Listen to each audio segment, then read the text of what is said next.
biz Tatar faktorunun Россия tarixinde nindi ikenligini күрсәтә алдык.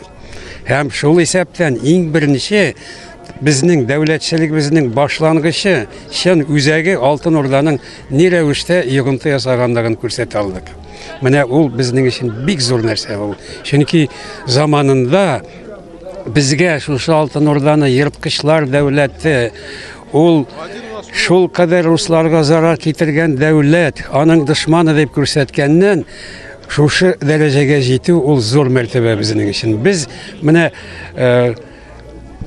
августның 1944 елның 9 августында шушы Алтын Урданы каһәрләгән документны атлап чыга алдык. Атлап, аны әле бер нинди документ белән дә юк итмәделәр, без аны атлап чыктык. Бу бик зур мәртәбә ул.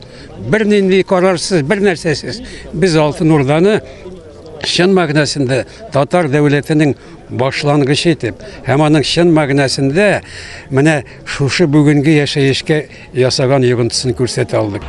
Индус Таһиров телгә алган карар 1944 елның августында чыккан үзәк комитет карары. Ул Алтын Урда тарихын өйрәнүне тыя. Шул рәвешле татар халкы тарихы фәкать Идел буе Болгар дәүләте кысаларында гына өйрәнелә башлый. Алтын Урда дәүләте исә варварлар дәүләте, урысның үсешенә комачаулаган дәүләт буларак кына кабул ителергә тиеш була. Бит Алтын Урдада диннәр иреге була, ширкәүләр җимерелми, салымнар да хәзерге Россиянекеннән кечкенәрәк була. Шуңа күрә Россиядә хөкүмәт акчасына чыккан Арда кебек фильмнарны татар җәмәгатьчелеге зур сәерсенү белән кабул итте. Алтын Урда монда караңгы, артта калган дәүләт буларак тасвирлана. Кыскасы тарих бузып күрсәтелә. Видишь, кого привез? Великий колдун. Все, кто идут к хану, проходят через два костра.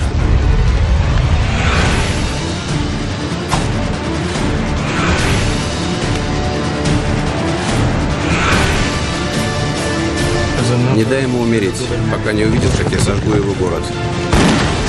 И кто вас от меня защитит? Кто? Великий колдун здесь. Открой глаза.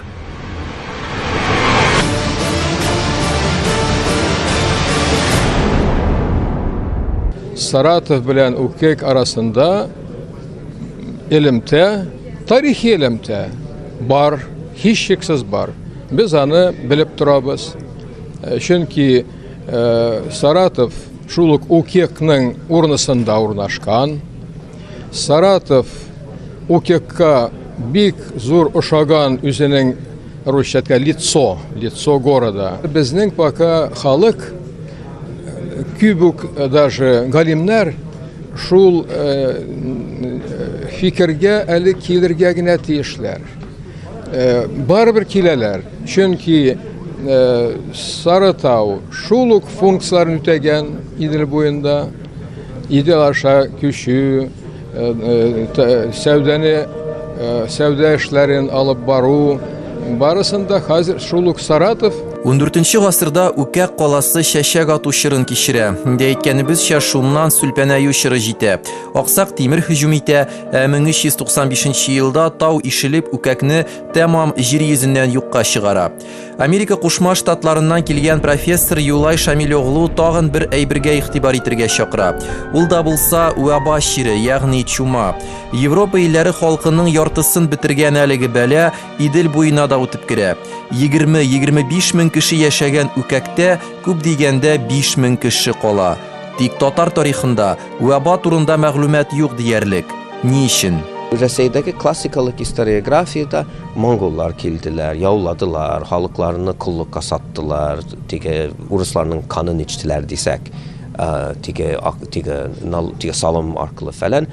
Onlar üçün şəhərlərdəki xalq sana azaldı mı, başqa tişlərdə iqtisad boyunca naçara yol buldu mu? Həmməsi Monqollardan, Tatarlardan. Amma Rus yıl yazmalarını qarasan, Nikonovskiyə, Elyetopiska, anda açıq anlatırlar. Qay şəhərlərdə kimlər ölgən, hatta Simeon da ölgən bu hastalıqdan.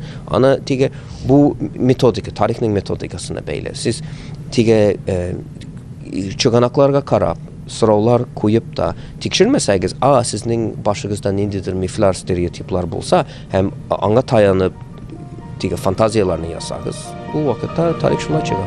Кыскасы 13-14 йөзләрдә хәзерге Сарытау җирендә Идел буенда зур татар-төрки каласының булганы мәгълүм. Аның биналары менә шушы җир катламы астында. Ташларын исә җирле халык үзләренең йортлары өчен нигез ташлары итеп кулланган. Уйлап карасаң, нинди кытышкы әйбер бит. Татар тарихы чын мәгънәсендә аяк астында аунап ята. Әмма Сарытау өлкәсе хөкүмәте аңлый, үкәк шәһәрчеген тыргыза алсалар, өлкә дөньяның тарих һәм туризм мәйданында үз урынын алачак.